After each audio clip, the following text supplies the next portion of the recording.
स्वागत है आप सभी का आपके ऑनलाइन प्लेटफॉर्म एसएस क्लासेस में। जैसा कि आप सभी लोगों को पता ही होगा कि हमारा एनसीईआरटी चल रहा है, एनसीईआरटी साइंस चल रहा है, जो कि पीवाईक्यू चल रहा है। पीवाईक्यू के साथ साथ कॉन्सेप्ट क्लियर कराए जा रहे हैं आपको, और जो प्रीवियस ईयर हैं उन्हीं पे फोकस किया जा रहा है। और साथ साथ जो भी आपके अदर ऑप्शन हैं वो सारे ऑप्शन आपके डिटेल में कराए जा रहे हैं। अगर हम बात करें तो जो डेली बेसिक हमारा क्वेश्चन है, यानी 1 to 10 क्वेश्चन रहता है, सारे आपको ऑप्शन जितने हैं वो सारे डिटेल में कराए जाते हैं। लगभग हम बात करें तो लगभग 40 क्वेश्चन आपको कराए जाते हैं।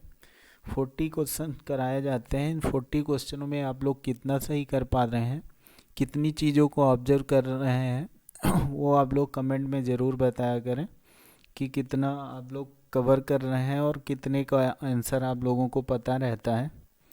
तो हम लोग चलते हैं आज की पहले क्वेश्चन पर। उससे पहले हम बात करें तो हमने कहा कि एनसीईआरटी बेस चल रहा है। जो लोग न्यू हैं, जो पहली बार वीडियो को देख रहे हैं, वो चैनल को ज्वाइन कर लेंगे, सब्सक्राइब कर लेंगे, जिससे क्या होगा, जो आपकी कंटिन्यू आपका एनसीईआरटी बेस जो रिवीजन चल रहा है, ठीक है, जो रिवीजन चल रहा है यानी क्वेश्चन कराए जा रहे हैं पीवाईक्यू, ये आपको जैसे वीडियो डाली जाए आपको क्या होगा कि आपको नोटिफिकेशन मिल जाया करेगा। सभी लोग ज्वाइन कर लेंगे। तो हम लोग चलते हैं क्या पहले क्वेश्चन पे। तो पहला क्वेश्चन हमारा ये रहा, ये एक क्वेश्चन रहा जो कि एक अच्छा क्वेश्चन है। लगभग सभी लोग जानते होंगे इसके बारे में, लेकिन इससे कुछ अलग चीज़ें आप लोगों को जानकारी मिलेगी। जैसे मैंने कहा, पहला क्वेश्चन है आपका, कह रहा है ग्रीन हाउस प्रभाव जिससे वायुमंडलीय तापमान बढ़ रहा है, कारण क्या है। ठीक है, ग्रीन हाउस प्रभाव जिससे वायुमंडलीय तापमान बढ़ रहा है का मुख्य कारण पूछ रहा है आपसे। तो मुख्य कारण आपको बताना है कि किस कारण से क्या हो रहा है कि तापमान बढ़ रहा है।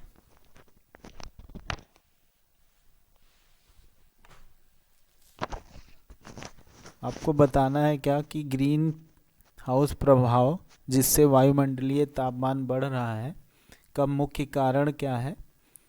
हम बात करें तो ऑप्शन कह रहा है नाइट्रोजन, ऑप्शन नंबर 2 कह रहा है कि कार्बन डाइऑक्साइड, ऑप्शन नंबर 3 कह रहा है सल्फर, ऑप्शन चौथा कह रहा है ऑप्शन नंबर डी ऑक्सीजन। अगर हम बात करें कि ग्रीन हाउस प्रभाव की, तो ये क्या होता है, अगर हम इसकी बात करें तो क्या होता है कि ताप बढ़ता है। ठीक है, ताप बढ़ता है, इससे याद रखिएगा ताप बढ़ता है। तो ये क्या होता है कि ऑप्शन नंबर बी हमारा राइट आंसर हो जाएगा। अगर हम बात करें कार्बन डाइऑक्साइड की, जिसकी वजह से क्या होता है, वायुमंडलीय ताप बढ़ रहा है, अगर हम बात करें तो इसका कार्य क्या है, ये ताप को बढ़ाने का कार्य कर रही है, ताप को बढ़ाने का कार्य करता है। ठीक है, कैसे, अगर हम बात करें कि हमारे पृथ्वी पर क्या होता है, सूर्य की किरणें जब हमारी क्या होती हैं, पृथ्वी पे आती हैं, तो क्या होता है, पृथ्वी की जो सतह होती है सूर्य के प्रकाश से ही क्या होती है, गर्म होती है। ठीक है, ये क्या होती है, गर्म होती है। जब ये काफ़ी गर्म हो जाती है तो ये क्या करती है, जो ऊष्मा होती है ये अंतरिक्ष में वायुमंडल में भेजती है। और जब ये जो गर्म, ये क्या होती है कि ये गर्म सतह क्या होती है, फिर आवर्त विकिरण द्वारा क्या होता है, ये ऊपर भेजती है अंतरिक्ष की ओर। फिर जो यहाँ पर आवरण होता है किसका, CO2 का, ये ऊपर नहीं जाने देती है, प्रकाश के यानी ऊष्मा को ऊपर नहीं जाने देती है, जिसकी वजह से ये ऊष्मा फिर आके नीचे ही रह जाती है, जिसकी वजह से ताप बढ़ रहा है, और ताप बढ़ना ही क्या कहलाता है, ग्रीन हाउस प्रभाव। ठीक है, तो ये क्या हो गया, ऑप्शन नंबर बी आपका राइट आंसर हो गया, कार्बन डाइऑक्साइड। ठीक, तो ये हो गया आपका क्वेश्चन नंबर 1, कार्बन डाइऑक्साइड इसका राइट आंसर है। हम चलते हैं अब क्वेश्चन नंबर 2 पे। तो ये रहा हमारा क्वेश्चन नंबर 2।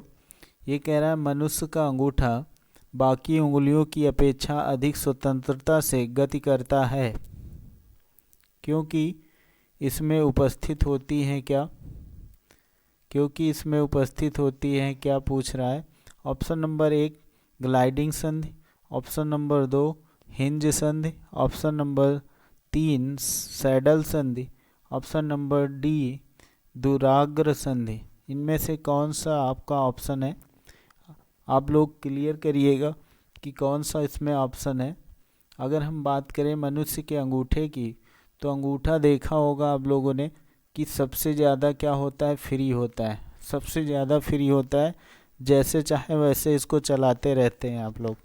ठीक है, तो ये क्या होता है, अंगूठा फ्री होता है। ये ऑप्शन नंबर की बात करें सी, तो सैडल संधि की वजह से क्या होता है, ये क्या होता है, ज़्यादा मूव करता है।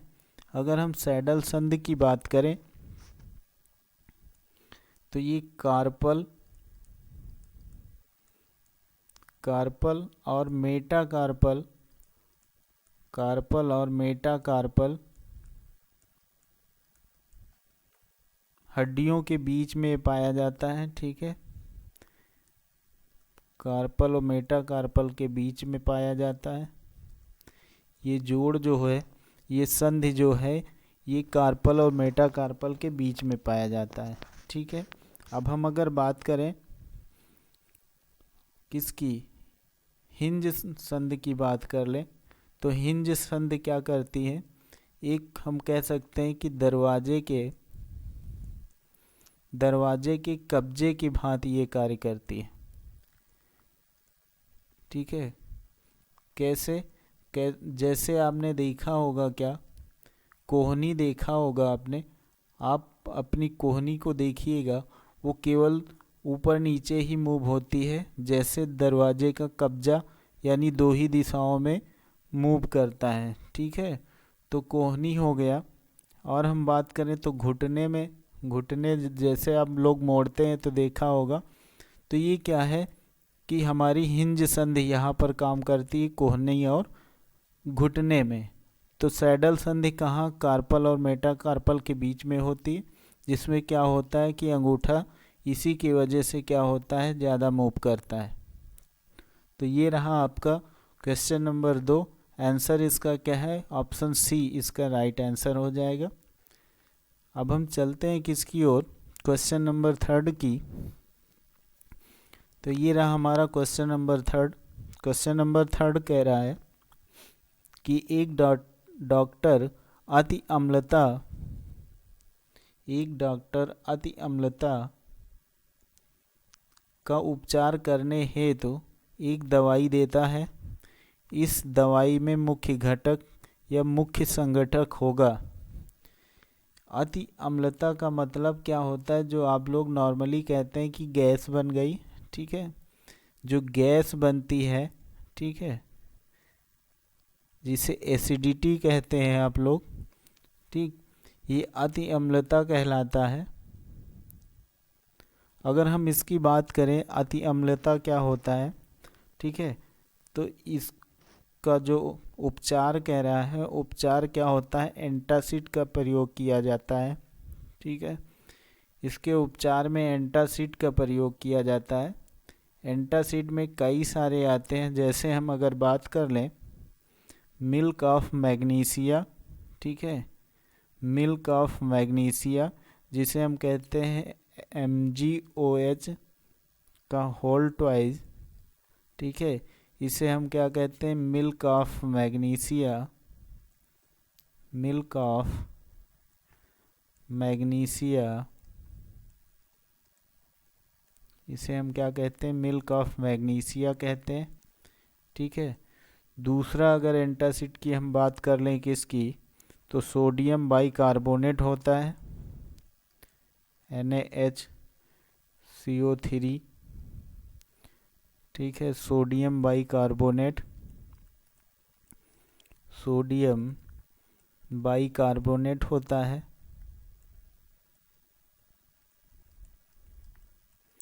सोडियम बाइकार्बोनेट होता है। और अगर हम बात कर लें किसकी, तो और होता है क्या, CaCO3 होता है। कैल्शियम कार्बोनेट होता है। क्या होता है, कैल्शियम कार्बोनेट होता है। कैल्शियम कार्बोनेट होता है। तो हम बात कर रहे थे किसकी, कि जो हमारे अति अम्लता हो जाती है, एसिडिटी हो जाती है, उसके उपचार के लिए डॉक्टर दवा जब देता है तो क्या देता है, एंटासिड देता है, ठीक है। एंटासिड देता है। जो एंटासिड क्या होते हैं, जैसे मिल्क ऑफ मैग्नीशिया हो गया, NaHCO3 हो गया, या CaCO3 हो गया, दवाई देता है। उसमें संगठक क्या होता है, तो इनमें में से किसी को भी वो मिक्सचर होता है उसमें, यानी संगठक होता है उसमें, ठीक है, जिसे हम कहते हैं कि फॉर्मूला होता है। उसमें कोई भी मेडिसिन दिया जाता है तो एक फार्मूले से रिलेटेड दी जाती है, तो फार्मूला होता है। तो देखिए इसमें इन सब में से कौन सा ऑप्शन, इन ऑप्शन में से इनमें से कोई है, तो देखिए क्या है। ऑप्शन नंबर 1 देखते हैं। ऑप्शन नंबर ए में कह रहा है MgCl2 है। MgCl2 से कोई लेना देना नहीं है ये। फिर अगर हम बात करें CaCO3 है, यही बी नंबर ऑप्शन आपका राइट आंसर हो जाएगा। Na2CO3 से कोई मतलब नहीं, AlOH2 से कोई मतलब नहीं। तो ये आपके क्या हो जाएंगे, ये आपके हो जाएंगे आपके ये हो गए एंटासिड। यहीं पर अगर AlOH का होल थ्राइज होता तब आपका 2 आंसर हो जाता, यानी बी और डी हो जाता। तो ये आपका 3rd नंबर क्वेश्चन कंप्लीट होता है। अब हम चलते हैं किस क्वेश्चन नंबर 4 की ओर। तो ये रहा आपका क्वेश्चन नंबर 4। ये कह रहा आधातु ऑक्साइड, आधातु ऑक्साइड होते हैं, पूछ रहा है आधातु ऑक्साइड क्या होते हैं। तो आधातु क्या होते हैं, पहली चीज़ तो आप लोगों को आधातु पता होना चाहिए। आधातु क्या होते हैं, आधातु की बात करें तो आधातु होते हैं ऊष्मा और विद्युत के कुचालक होते हैं। पहली चीज ऊष्मा और विद्युत के क्या होते हैं, कुचालक होते हैं। विद्युत के कुचालक होते हैं। कह रहा है क्या, आधातु ऑक्साइड होते हैं। ऑप्शन नंबर ए प्रकृति में क्षारीय होते हैं। ऑप्शन नंबर बी प्रकृति में उभयधर्मी होते हैं। ऑप्शन नंबर सी लाल लिटमस को नीला कर देते हैं। ऑप्शन नंबर डी प्रकृति में अम्लीय होते हैं।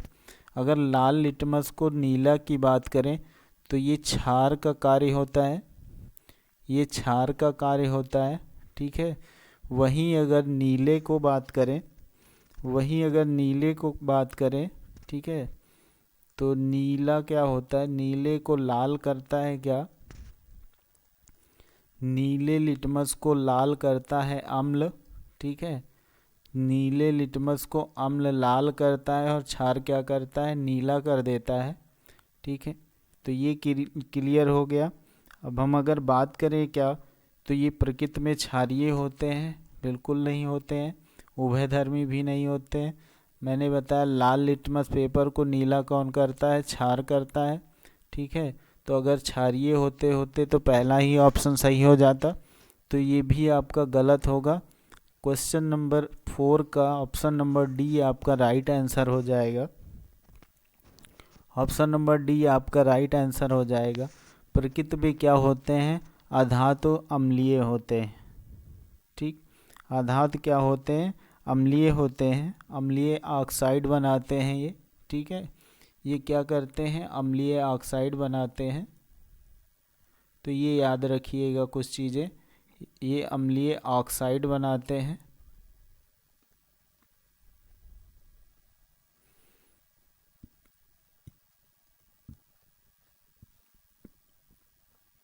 ये अम्लीय ऑक्साइड बनाते हैं।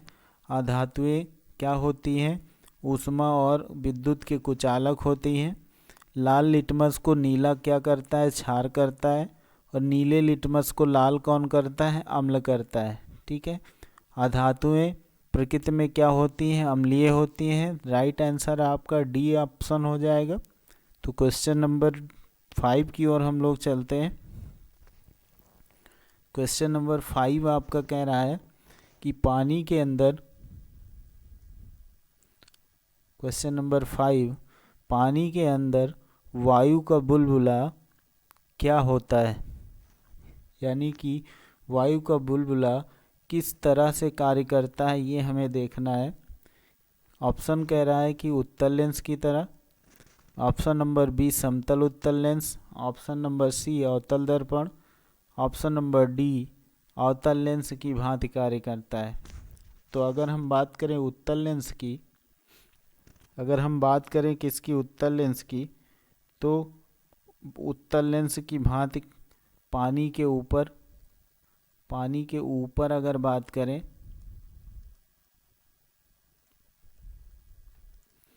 पानी के ऊपर उत्तल लेंस की भांति कार्य करता है। ठीक है। समतल उत्तल होगा नहीं, अवतल दर्पण से कोई मतलब नहीं। हम बात करें ऑप्शन नंबर डी से, तो ऑप्शन नंबर डी अवतल लेंस क्या करता है? अवतल लेंस पानी के अंदर क्या करता है? बुलबुला जो होता है पानी का, ठीक है, पानी का बुलबुला जो अंदर होता है, पानी का नहीं, वायु का बुलबुला जो होता है, वायु का बुलबुला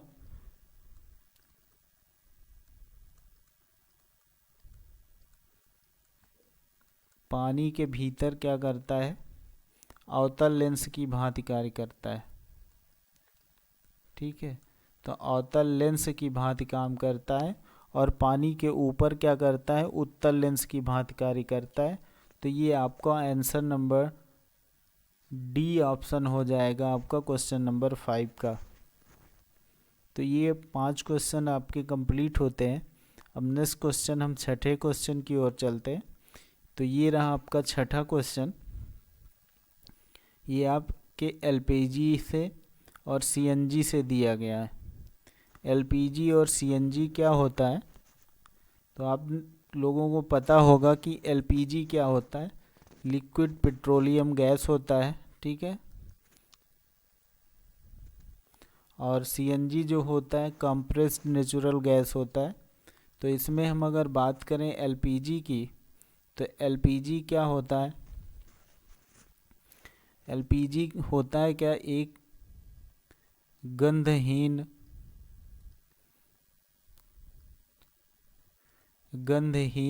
क्या होती है? गैस होती है। ये गंधहीन गैस होती है। ये क्या करती है?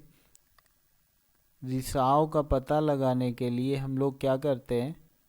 रिसाव का पता लगाने के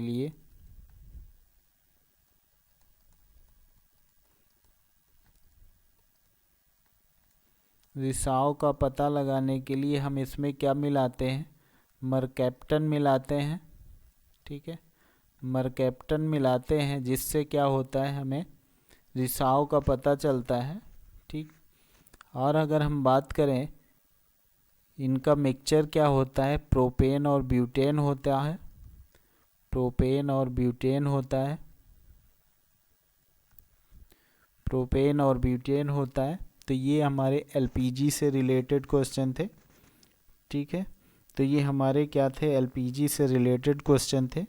आपको क्वेश्चन नंबर 6 कह रहा है, जब सीएनजी या एलपीजी का पूर्ण दहन होता है, यानी यह जब जलती है, तब जलने के बाद क्या उत्पादन क्या होता है इसका? तो इसका उत्पादन क्या होता है? कार्बन डाइऑक्साइड या H2O।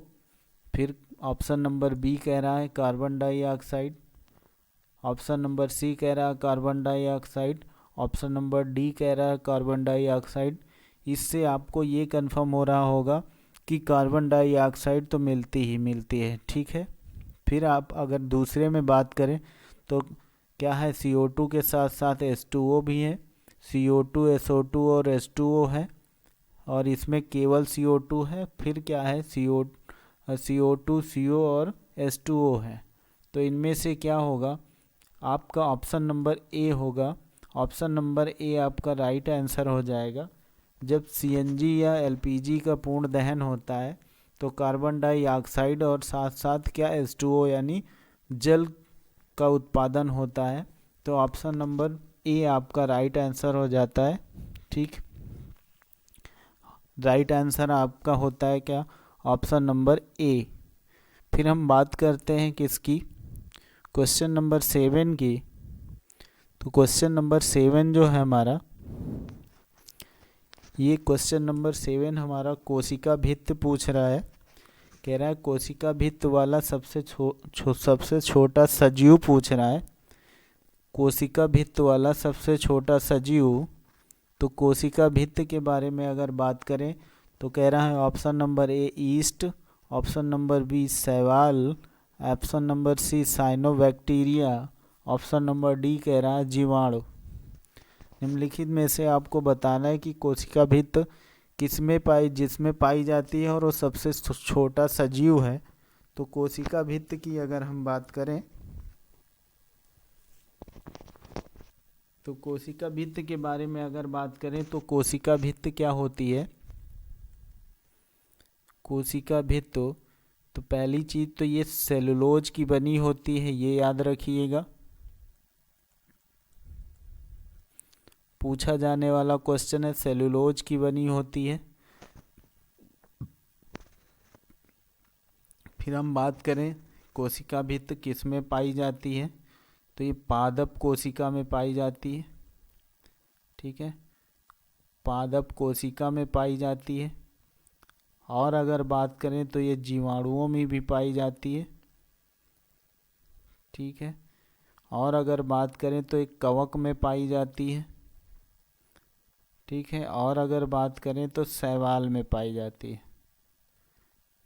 कोशिका भित्त का निर्माण कैसे होता है, सेलुलोज से होता है।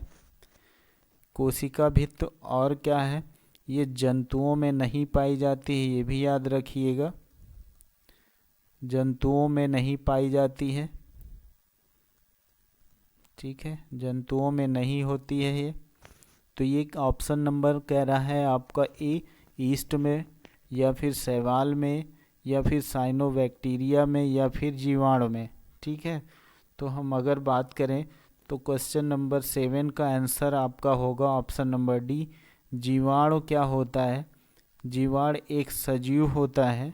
ठीक है, जीवाणु एक सजीव होता है जो कि इसमें सबसे छोटा सजीव है जिसमें कोशिका भित्त पाई जाती है। ठीक है, ये रहा हमारा क्वेश्चन नंबर 8। क्वेश्चन नंबर 8 क्या है, कह रहा है कि चींटी के दंश में निम्नलिखित में से कौन सा अम्ल पाया जाता है। ठीक है, तो अम्ल पूछ रहा है आपसे कि कौन सा अम्ल पाया जाता है। तो अम्ल की अगर हम बात करें, ठीक है, तो अगर हम अम्ल की बात करें तो ये ऑप्शन नंबर ए कह रहा है फॉर्मिक अम्ल, ऑप्शन नंबर बी कह रहा है ऑक्जेलिक अम्ल, ऑप्शन नंबर सी कह रहा है एसिटिक अम्ल, ऑप्शन नंबर डी कह रहा है एस्कर्बिक अम्ल। तो आप लोगों को पता होगा कि ऑक्जेलिक अम्ल क्या होता है। ऑक्जेलिक अम्ल क्या होता है, तो ये पालक में पाया जाता है। अगर इसकी बात करें तो ये टमाटर में पाया जाता है। ठीक है, किस में पाया जाता है, टमाटर में पाया जाता है। इन सब चीज़ों में ये पाया जाता है। वहीं अगर हम एसिटिक की बात करें तो एसिटिक कहाँ पाया जाता है, सिरके में पाया जाता है। एसिटिक की बात करें तो किस में पाया जाता है, सिरके में पाया जाता है। फिर अगर हम बात करें फॉर्मिक एसिड की तो ये आपका राइट आंसर होगा फॉर्मिक एसिड। ठीक है, फॉर्मिक अम्ल जो होता है वो चींटी के डंक में पाया जाता है। तो ये आपका क्वेश्चन नंबर 8 का आंसर क्या हो जाएगा, ऑप्शन नंबर ए आपका राइट आंसर हो जाएगा। अब हम चलते हैं किसकी ओर, क्वेश्चन नंबर 9 की ओर। तो क्वेश्चन नंबर 9 एक अच्छा क्वेश्चन है आप लोगों के लिए। ये कह रहा है निम्नलिखित में से मानव पाचन तंत्र के भागों के संयोजन का वह कौन सा समुच्चय है जो कोई पाचन कार्य नहीं करता है? तो आप लोगों को पता होगा क्या, अगर हम बात करें किसकी, आहार नाल की, अगर हम बात करें किसकी, आहार नाल की, तो आहार नाल में कौन कौन से आते हैं? ठीक है, कौन कौन से पार्ट आते हैं? तो सबसे पहली अगर बात करें तो मुख आता है, या इसे मुख गुहा भी लिखा हुआ मिलेगा आपको। फिर अगर हम बात करें तो क्या आता है, ग्रसनी आता है। ठीक है, ग्रसनी आता है। फिर अगर हम बात करें तो ग्रास नली आता है। ठीक, ग्रास नली आता है। इसके बाद अगर हम बात करें तो क्या आता है, अमाशय आता है, अमाशय आता है। फिर अगर हम बात करें तो अमाशय के बाद छोटी आंत आती है, छोटी आंत आता है। छोटी आंत के बाद अगर हम बात करें तो बड़ी आंत आता है। ठीक है, छोटी आंत के बाद क्या होता है, बड़ी आंत होता है। ये हमारे क्या है, ये हमारे आहार नाल के पार्ट हैं। अब इसमें देखना क्या है कि कौन सा पार्ट क्या कार्य करता है, पाचन कहाँ पर क्या होता है। ठीक है, तो हम सर्वप्रथम अगर बात करें किसकी, मुख गुहा में, तो मुख गुहा में पाचन स्टार्ट होता है सर्वप्रथम। ठीक है, मुख गुहा में सर्वप्रथम स्टार्ट होता है और यहाँ कार्बोहाइड्रेट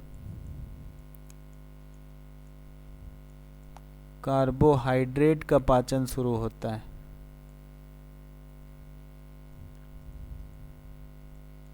कार्बोहाइड्रेट का पाचन होता है।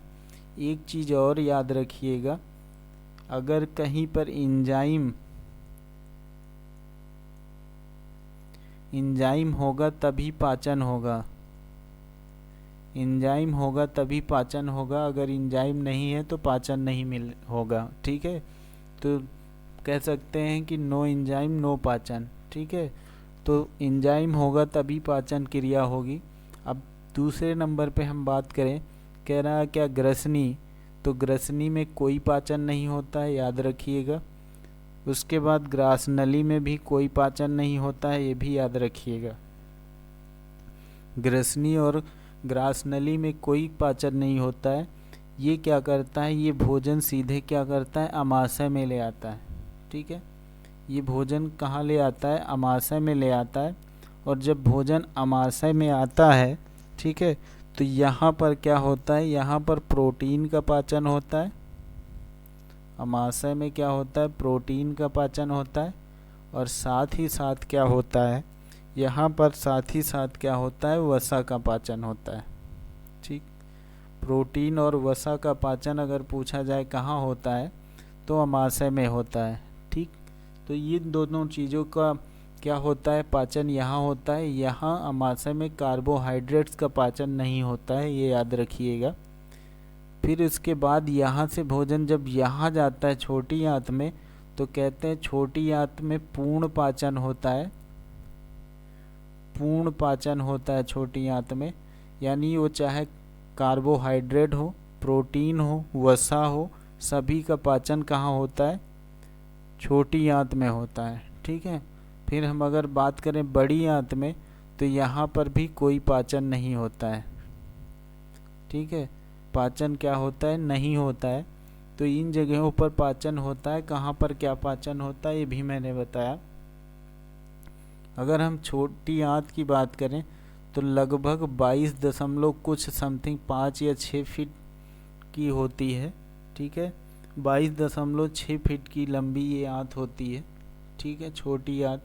तो ये भी याद रखिएगा। ये आपका क्या हो गया, आहार नाल से रिलेटेड चीज़ें हो गई। आहार नाल को पूरा कंफर्म करा दिया आपको, ये याद रखिएगा। यहाँ से कई बार क्वेश्चन आपको मिलते हैं और हर एग्ज़ाम में मिलते हैं। तो अब ऑप्शन देखिए आप, ऑप्शन देखिए। ऑप्शन नंबर ए कह रहा है कि ग्रासिका, बृहदान्त, मलाशय। ठीक है, ग्रसिका, बृहदान्त, मलाशय। फिर कह रहा है कि मुख गुहिका ग्रासिका बृहदान्त, मुख गुहिका बृहदान्त मलाशय, मुख गुहिका ग्रासिका और मलाशय। तो यहाँ पर देखिए ऑप्शन नंबर आपका क्या बन रहा है। देखिए ग्रासिका, मैंने कहा भी ग्रास नली में पाचन नहीं होता है, ठीक है, इसमें पाचन नहीं होता है। बृहदान्त में पाचन नहीं होता है, यहाँ पर भी पाचन नहीं होता है। गुहिका में होता है यानी मुख गुहिका में होता है, ग्रासिका में नहीं होता है, ठीक है, यहाँ पर भी नहीं होता है। फिर मुख गुहिका में होता है, यहाँ पर नहीं होता है, यहाँ पर नहीं होता है, यहाँ पर नहीं होता है, मुख गुहिका में होता है। यानी पूछ रहा है जो कोई पाचन कार्य नहीं करता, पूरा समुच्चय पूछ रहा है। तो ऑप्शन नंबर ए आपका राइट आंसर हो जाएगा कि इन जगहों पर क्या होता है, कोई पाचन नहीं होता है। तो अब हम अगर बात करें तो क्वेश्चन नंबर 9 आपका हो गया। आप क्वेश्चन नंबर 10 की ओर चले, जो कि आज का लास्ट क्वेश्चन होगा। ये आज का लास्ट क्वेश्चन होगा। कल से कोशिश करेंगे और क्वेश्चन को इंक्रीज करने के लिए। तो वो क्वेश्चन आपके लगभग आपके जाएंगे 15, ठीक है। कल से आपके क्वेश्चन 15 होंगे, 15 क्वेश्चनों को रोज़ लेकर आएंगे। तो ये आपका क्वेश्चन नंबर 10 है। क्वेश्चन नंबर 10 कह रहा है क्या, कह रहा है टार्टरिक अम्ल पाया जाता है किसमें, नींबू में, ऑप्शन नंबर बी आंवला में, ऑप्शन नंबर सी कच्चे आमों में, ऑप्शन नंबर डी अंगूर में। तो अगर हम बात करें किसमें, नींबू में, तो आप लोगों को पता होगा नींबू में क्या पाया जाता है, सिट्रिक अम्ल पाया जाता है। नींबू में क्या पाया जाता है, सिट्रिक अम्ल पाया जाता है, या कहीं कहीं पर आपको मिलेगा लिखा हुआ साइट्रिक भी लिखा हुआ मिलेगा। तो ये याद रखिएगा, ठीक है। और यही क्या होता है, संतरे में भी पाया जाता है। अगर संतरे में पूछा जाए तो ये संतरे में भी सिट्रिक पाया जाता है। फिर अगर हम बात करें आंवला में, ठीक है, तो आंवला में एस्कॉर्बिक पाया जाता है, एस्कॉर्बिक पाया जाता है। फिर कच्चे आम में अगर बात करें तो कच्चे आम में भी यही पाया जाता है, साइट्रिक ही पाया जाता है। कच्चे आम में भी साइट्रिक या सिट्रिक पाया जाता है। फिर हम बात करें अंगूर में, तो अंगूर में हमारे क्या होता है, टार्टरिक अम्ल पाया जाता है, ये याद रखिएगा। तो ये हमारे रहे 10 क्वेश्चन, ये हमारे 10 क्वेश्चन रहे। 10 में आप लोगों को कितने आ रहे थे वो आप लोग क्या करेंगे, वो आप लोग बताएंगे 10 में कितने आपके सही हो रहे थे। और इसके बाद जो क्लास हो रही है 10 में 10 की कोशिश करिए, क्योंकि 10 में 10 का मतलब ये है कि 10 के साथ में अगर हम 4 को बात करें, 4 को भाग करें तो ये आपके हो रहे हैं, यानी 4 से मल्टीप्लाई करें तो ये आपके क्या हो रहे हैं, लगभग 40 क्वेश्चन हो रहे हैं। और ये 40 क्वेश्चन आपके एग्ज़ाम के लिए बहुत हेल्पफुल होंगे। तो कैसी रही क्लास आप लोग बताइएगा ज़रूर, और चैनल को सब्सक्राइब कर लीजिएगा। अगर ये PDF आप लोगों को चाहिए तो हम इसको टेलीग्राम चैनल पे आप डाल देंगे, ठीक है। तो टेलीग्राम चैनल पे आप लोग क्या करेंगे, वहाँ से इसको ले सकते हैं, ठीक। तो वहाँ से आप ले सकते हैं, तो आप देख लीजिएगा, वहाँ आपको मिल जाएगी, ठीक।